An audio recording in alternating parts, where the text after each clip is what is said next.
کر کے آپ سے سوال پوچھتے ہیں. سب سے پہلی بات تو یہ کہ بھارت نے یہ جو جنرل چوہان نے کہا کہ 6 طیارے نہیں گرائے, تو یہ جب ان سے اسپیسیفکلی پوچھا گیا کہ پاکستان کہہ رہا ہے کہ 6 طیارے گرائے, انہوں نے کہا یہ فیکچولی انکریکٹ انفارمیشن ہے.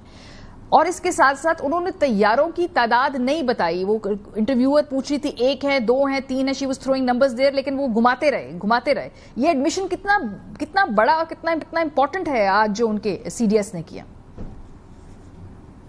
تھینک یو ماریہ, آپ کا اور آپ کے چینل کا مجھے انوائٹ کرنے کا. دیکھیے یہ بالکل اب چیزیں آبویس ہوتی جا رہی ہیں. جس طرح ویگ اور دھندلا سا جواب ہر ایک جگہ دیا جا رہا ہے, پولیٹیشین دیے جا رہے ہیں, یہ کب تک چلے گا؟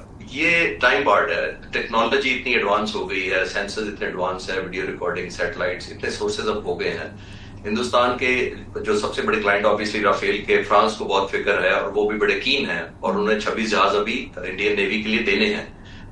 مسئلتاً وہ چپ ہیں بیکاز ان کی ڈیل خطرے میں پڑ سکتی ہے. تو یہ سارا کچھ کرنے کے باوجود یہ ٹائم آئے گا, چند دنوں میں یہ ساری چیزیں انفولڈ ہونا شروع ہو جائے گی, اور 5 جہاز تو وہ آفیشلی ماننا شروع ہو گئے ہیں.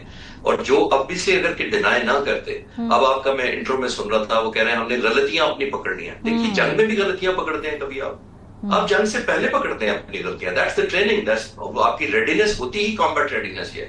ابھی 30 مئی کو صرف 2 دن پہلے اے پی سنگھ جو ایئر چیف مارشل انڈیا کے, ہم ایک اور سیمینار میں کیا کہہ رہے تھے, وہ کہہ رہے تھے you have to be now ready to be future ready. اب یہ ناؤ کب ہے فیوچر, تو آج سیکھیں گے آپ. میں تو پاک فضائیہ کے دیکھ رہا ہوں ماشاءاللہ کئی سالوں سے ناؤ ریڈی ہے فار دا فیوچر ریڈی. جب ٹیسٹ آیا تو پاک فضائیہ نے کبھی یہ نہیں کہا کہ ابھی ہم نے یہ ورک آؤٹ کرنا تھا, ہم نے غلطیاں سیکھ لی ہیں. کبھی یہ ہو سکتا ہے کہ جنگ ہو رہی ہے اور آپ پورا فلیٹ ڈاؤن گراؤنڈ کر دیں. پورا رافیل کیا پاک فضائیہ کے مقابلے میں جب ہمارے جہاز یہاں 8 تاریخ کے بعد اڑ رہے تھے صبح, تو پوری آلموسٹ فلیٹ ساری وہاں سے کوئی فلائنگ نہیں ہو رہی تھی. آپ چیک کروا لیں وہ کیوں نہیں اڑ رہی تھی. آیا ایک رافیل کے 36 جہازوں کے فلیٹ ہونے سے باقی جو 950 جہاز ہے ان کا یا 900 جہاز ہے وہ کہاں تھا؟ یہ میں سوال آپ سے پوچھنا چاہ رہی ہوں صاحب, کیونکہ اس انٹرویو میں جنرل چوہان نے یہ کہا کہ 2 دن تک ہم نے پھر طیارے نہیں اڑائے, تو 2 دن تک یہ طیارے کیوں نہیں اڑ سکے؟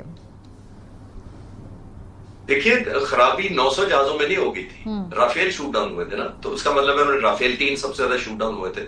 تو رافیل کو آپ ٹیسٹ کرنے کے لیے کوئی وجہ سمجھ سکتے ہیں. اور آیا پیس ٹائم میں آپ کو صرف پتہ چلا. میں آپ کے ویورز کی دلچسپی کے لیے اس کا ریکارڈ, سیفٹی ریکارڈ میں پیش کر دیتا ہوں رافیل کا. 2001 میں فرینچ نیوی میں یہ انڈکٹ ہوا پہلی دفعہ, 24 سال پہلے تقریباً یہ جہاز انڈکٹ ہوا. 290 جہاز اس وقت یہ آپریشنل ہے جس دنیا بھر میں, جس میں سے 220 فرانس کے اپنی پاس آپریشنل ہے. دیٹ مینس 70 دنیا کے دوسرے مختلف دنیا میں ہے. ایجپٹ کے پاس ہے, قطر کے پاس ہے, انڈونیشیا کے پاس ہے, کروشیا کے پاس ہے. یہ ملک آپریٹ کر رہے ہیں 70 جہاز.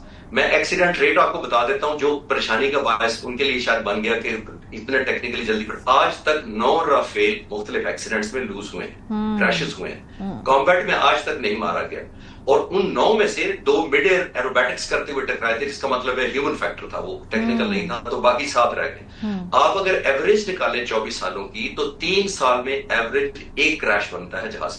اور ہندوستان ایئر فورس ایک ہے, ادھر 3 سالوں میں 1 گر رہا ہے, یہ 1 گھنٹے میں 3 گرا دیتے ہیں, اور پھر کہتے ہیں ہم ایویلویشن کرنے لگے ہیں. تو یہ کبھی یہ بھی ہوا ہے کہ جنگ ہو رہی ہو اور آپ پورا فلیٹ گراؤنڈ کرتے ہو کہ ہم نے سبق سیکھ لیا ہے. تو یہ تو serious question on the leadership ہے.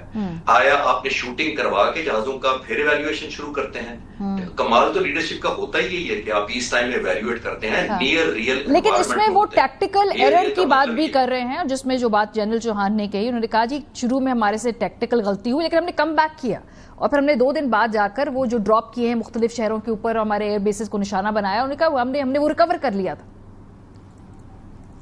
جی بالکل ان کی بات ٹھیک ہے, ٹیکٹیکل ایرر ہوا تھا. تو obviously جیسے میں نے کہا کہ یہ اس میں کرکٹ میچ نہیں ہے, یہ کہ آپ کوئی اوورز آپ کے رہتے ہیں ابھی اور آپ کچھ دیر بعد کھیل لیں گے یا سلو کر لیں گے. یہ وار ہے. جب آپ کا لاس ہو جاتا ہے, 2 دن آپ کی ایئر فورس گراؤنڈ رہی, جن میں انہوں نے دوبارہ اٹیک کیے ہیں وہ تو براموس بھی فائر کیے ہیں, سرفیس ٹو ایئر بھی مارے ہیں, اور اسٹینڈ آف ویپنز موسٹلی مارے ہیں. اس کے بعد دیکھنا یہ ہوتا ہے کہ پورا فلیٹ کیوں گراؤنڈ کر دیا گیا. اوور آل اگر اس کو بگ پکچر کو دیکھیں تو یہ جو سیٹ بیک ہے ہندوستان کی, آپ نے نوٹ کیا لیڈرشپ اور ملٹری لیڈرشپ خاص طور پر لیفٹ رائٹ